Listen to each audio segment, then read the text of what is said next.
Almost 4 months after Hurricane Sandy hit the New England coast, parts of the Newport Cliff Walk are still closed.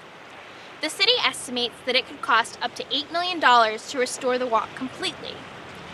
With construction planned to begin in the next few months, do the Newport residents think that it's worth their tax-paying dollars? Yes, I do, because this is like a parade in the summer with all the visitors, and a lot of people run back and forth, and so I would say yes, it's worth fixing. It's also a great tourist attraction. Number one, I think it's one of the main tourist attractions, not only in Newport, but in the state.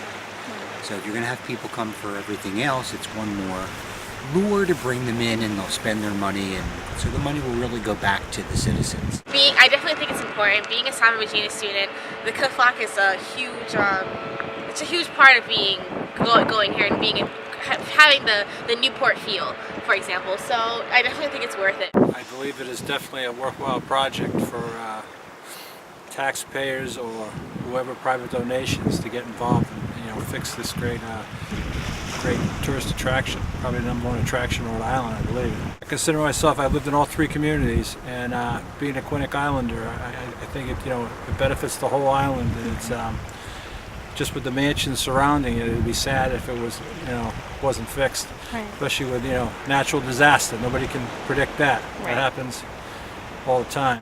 I'd say that fixing the cliff walk is definitely a pretty important issue. Like, on the one hand, it definitely brings a lot of tourists. The students love it.